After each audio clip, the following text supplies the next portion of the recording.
ಹುಳ ಏನ್ ನಿಮ್ಮ ಹೆಸರು? ಶೀತಲ್. ಶೀತಲ್. ಯಾವ್ದು? ಎಲ್ಸ್ಕೆರೆ. ಎಲ್ಸ್ಕೆರೆ. ಎಲ್ಸ್ಕೆರೆ. ಹಾಲು ಕುಡಿತೀರಾ, ಕಾಫಿ ಕುಡಿತೀರಾ, ಟೀ ಕುಡಿತೀರಾ, ಜ್ಯೂಸ್ ಕುಡಿತೀರಾ, ಏನ್ ಕುಡಿತೀರಾ? ಜ್ಯೂಸ್. ಜ್ಯೂಸ್ ಕುಡಿತೀರಾ? ಹಾಲು ಕುಡಿಯಕ್ಕಿಲ್ವಾ? ಅಂದ್ರೆ ಜ್ಯೂಸ್ ಕೊಡ್ಸಿ ಅಂತ ಹೇಳ್ತಿದ್ರ ನಮ್ಗೆ. ಜಾಸ್ತಿ ಆಗ ನಮ್ಗೆ ಗೊತ್ತಾ ವಿಷಯ? ಗೊತ್ತಿಲ್ಲ. ಗೊತ್ತಿಲ್ಲ. ಏನ್ ಓದ್ತಿರೋದು? 10th. ಅಯ್ಯೋ ಮಗುನ್ ಮಾತಾಡ್ಬಿಡ್ರಿ ಹೋಗಿ ಬಿಡಿ.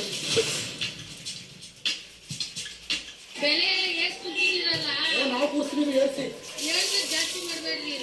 ಜಾಸ್ತಿ ಮಾಡ್ಬೇಡ್ರಿ. ರೈತರು ಅಂತ ಹೇಳ್ತಾರಲ್ಲ. ಬಡವ್ರು ಯಾರು ಇಲ್ವಾ? ಬರೀ ರೈತರೇನ ಈಗ ಕುರಿ ಮಾಡ್ಕೊಂಡ್ ತಿನ್ನೋರು. ಅಥವಾ ರೈತರ ಬಗ್ಗೆ ಹೆಂಗ್ ಹೇಳ್ತೀವಿ? ರೈತ ಕ್ರಮ ಅಲ್ಲ, ರೈತರು ನೇರವಾಗಿ ಓದ್ತದೆ ಅಂತ ಹೇಳ್ತಾವ್ರಲ್ಲ. ಸುಳ್ಳು ಕಣತ, ಅದಂತೂ ಇಲ್ಲ. ಪಾಪ ರೈತರಿಗೆ ಯಾವತ್ತೂ ಮೋಸನೆ.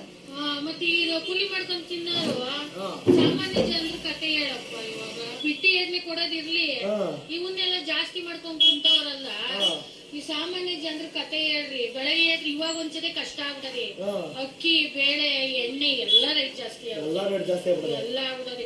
1 kg ರಾಗಿ ಇಟ್ಟು ಬಂದು 60-70 ಆಗೈತಲ್ಲ, ಏನ್ ಜೀವನ ಮಾಡೋದು? ಹೌದು ಕಣವ, ಹೆಂಗವ ತಿನ್ನೋದು ಈಗ ಬದುಕು ನಡೆಸೋದಂಗೆ.